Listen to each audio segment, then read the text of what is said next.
This is Jordan Tower with JT News. Make sure you smash that like button, smash that subscribe, and let's get right into the news. All right, so we might all owe Bleu Davinci a slight apology. He did take a 5K1 valve, right? And with that, you usually have to give up something. And a lot of people assume that he gave up this limo with money hidden inside of it. But he was the one saying that the story's deeper than you think. It was, and then he starts doing interviews talking about this guy named Cuffy from St. Louis that Big Meech had dealt with for, 10 years prior to, maybe plus, to him getting locked up. Tammy Cowan, his ex-girlfriend, working with Meech to try to get him a time reduction by working with the DEA. And we were all like, yeah, right. And J-Bo and a bunch of other respected members were all coming for Bleu Davinci's head, even T, right? But things are a little different now. 50 Cent even came at Bleu Davinci. But now that Big Meech is home, he crossed 50 almost immediately. This is someone who is the only one that helped his family and his son, okay? None of the other BMF members that got out over the past 10 years. O-Dog, what's his name? Not O-Dog. O-Dog said. What's his name? Bleu Davinci was out. None of these people were really helping the family per se, right? And they weren't sending the kid to school. Maybe they were. But Bleu Davinci claims he was sending money to Big Meech for the first couple years to make sure the kid went to school. But when they all got out, I don't remember hearing anything like, yeah, he kept it real. He sent my family money, this and that. Maybe they did, but 50 really took little Meech, sent him to acting school, made sure, we know what he did. Okay, I don't have to keep going over it. Big Meech takes it all for granted. Like 50 was part of his crew before, and he owed him. He didn't owe you anything. But Big Meech wants to hang out with Rick Ross now after crossing 50 and trying to get more of the show and everything. And the way 50 looks at it is, hey, if you feel so comfortable with my enemies, street rules, you must feel a certain way about me too. Like, it's real. You really do. You're not just delusional. You feel a certain way towards me. So you got to react to this. Now, I'm going to bring back the videos of where we all, Sosa and all these other people were painting Bleu Davinci as this rat, right? And he's probably not, what he did is light work, probably, compared to what Meech did, allegedly.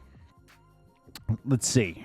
Let's check this out right here. So if you've watched enough interviews about BMF and just traced it enough, you'll understand why certain members, this is coming from inside BMF, where BMF members are kind of like calling out Bleu Davinci. Bleu Davinci went at 50 Cent and went at, he kind of mentioned Little Meech. I wouldn't say he went directly at Little Meech. It was more of a warning to 50 Cent to not slander his name in the BMF series, because BMF members have come out in the past few years and said Bleu Davinci might have cooperated. Now, Dexter Sosa Hussey's the most recent one. There was also someone the other day that put up JB, what's his name? JHB? What's it? Wait. JHB, BMF. I always get the letters mixed up. J-Bo. I'm an idiot. Okay, it's J-Bo. I'm sorry. J-Bo. So, he put out something going at Bleu Davinci. He was one of the leaders, under Big Meech, according to Hussey as well. We got Dexter Sosa Hussey. So I rewatched the Dexter Sosa Hussey interview, and I forgot that he's mentioned certain things. Now, first, there was another member that came out and said something about Bleu Davinci earlier today. Okay, so let's go through the key points here. Okay,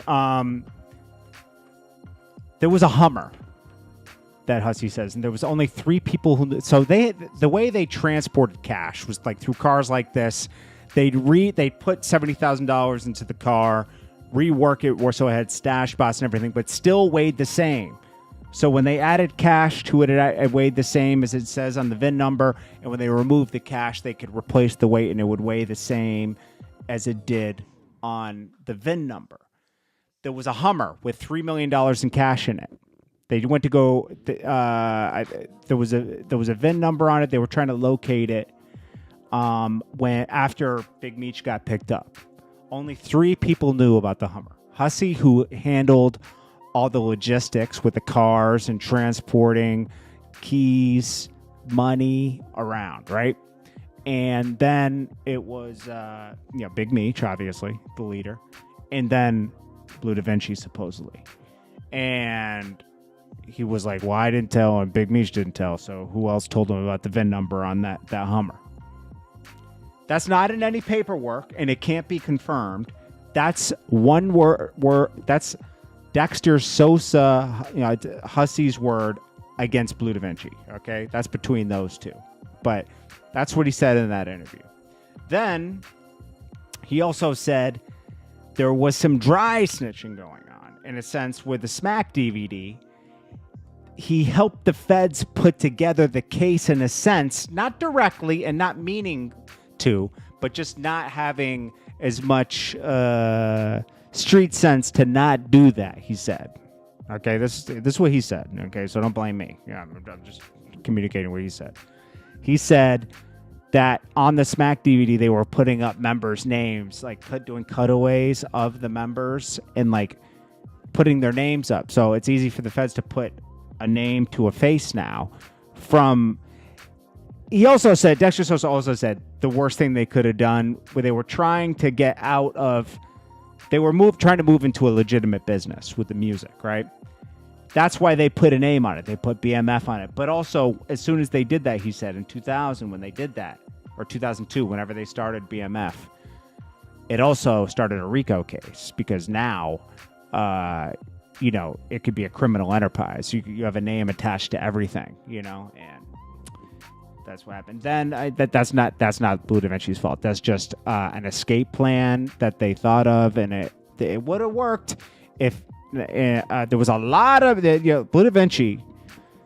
You can't really put anything on him. There was like 10 other members that really snitched. Okay, like there was 10. Like Bleu Davinci, there's no paperwork on him snitching, really. Like they say there is, but there's no like paperwork. Like a lawyer wrote a book and said that he was willing to cooperate, but he had nothing to really offer, and that that was one thing. And then but like there's no paperwork on Bleu Davinci. Let me make that very clear, okay? But there's paperwork on a lot of like exterior members that were picked up, or people that were served and picked up. Because they moved big weight, so they weren't like out there, breaking up bricks and.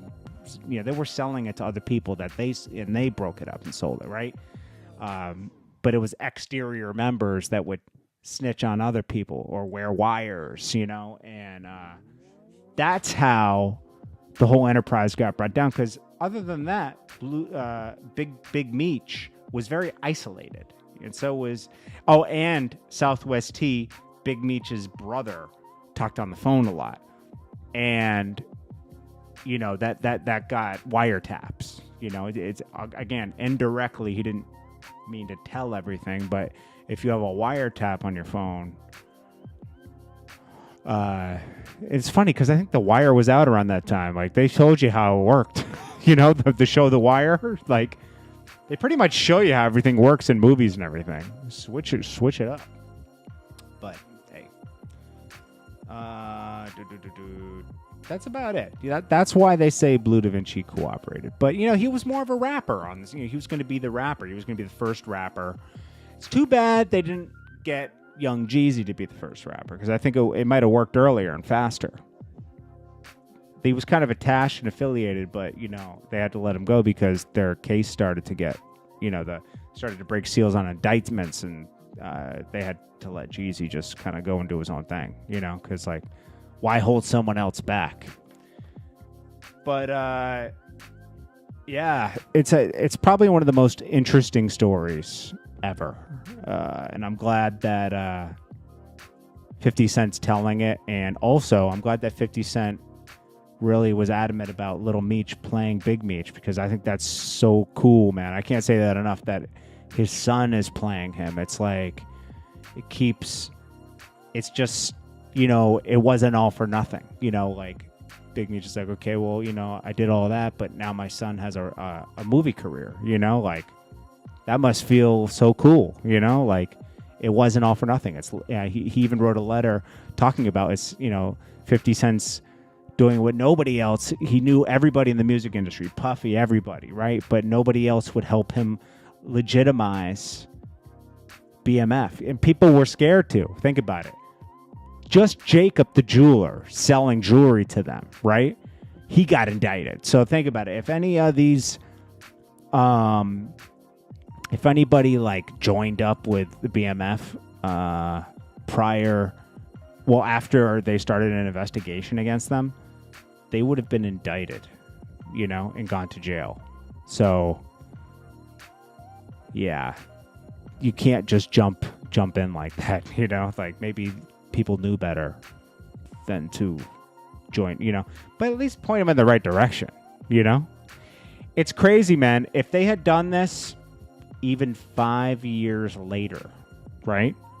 They could have gotten an independent distribution deal, and it would have been way bigger. Like they just missed where they could have independently took over the game. Think about it. This just was like 7 years later, they could have done like something with Empire or something, and like just had an independent distribution deal, and they would have been out of here because they had all the money to promote. More BMF members come out and they assure Bleu Davinci that he will get his time and his story will be told properly in the BMF series. J-Bo recently drops a new Instagram clip. Now, I'll play what he's referring to in a second, but he said, what do you get when you get a rat and a raccoon together? You get a ragoon. Shout out to Gilly the King. Gilly the Kid, obviously. I think it's time for some more $1 million worth of game. 50 Cent, Little Meech. Waka Flocka and a bunch of other people comment on it. Now, what he's referring to is Gilly. And also, is this the one that I wanted to play? Let me play it right here. Here it is. It's Gilly and another member of BMF, and they're talking about Bleu Davinci. All right, you tough. You a gangster. You a thug. Okay. But you told. I give it to you. You a goon. But you. So what I hear is the way 50's going to write it in is they're going to do the whole. It's going to be, obviously, it's seasons away from now, right? But like, they're going to do the whole Hummer scene where, when Big Meech does get picked up, they look for this Hummer that has a missing like $3 million in it. And only him, Bleu Davinci, and another guy know about it. And, it turns out that the feds find the Hummer with the money in it. And instead of them finding the Hummer with the money in it. That's what I heard. Okay. Because that's what actually happened, but not. I don't know if they're the only three that I've ever knew about it. That's what Dexter says, right, in his book. But anyways, we'll see. And you know what? All these people are caping. Like, listen, it's a little interesting to me that it's actual BMF. It's not exterior people outside of BMF calling out Bleu Davinci. It's people that are actually in BMF. That are actually like down with the show, It's like, come on, man, So you can't really get involved in that. I mean, I'm just reporting on it. This is just what people are saying. I'm just the messenger, man. But hey, it's very, very weird. It's Jordan Tower with JT News. Make sure you smash that like button, smash that subscribe button, and I'll check you guys in the next one. Peace. Well, I don't know. We'll see what you think. 50 Cent staying on top of Big Meech, pause, and making sure his credibility is shot because the truth is coming to the light. When you examine Cuffy's case, a bunch of other stuff, you start to connect the dots that, maybe Meech was like, the puppet master behind the scenes trying to orchestrate his way out. And it makes sense why T didn't mess with Meech back in the day now. Meech is really the reason why everything kind of fell apart when you start examining how many people he was letting into the organization, weak links, people getting arrested, running their mouth, connecting the dots for everybody. And now look, then they're on T. They start putting everything together, and they got a case. This is Jordan Tower with JT News. Make sure you smash that like button. I'll check you in the next one. Peace.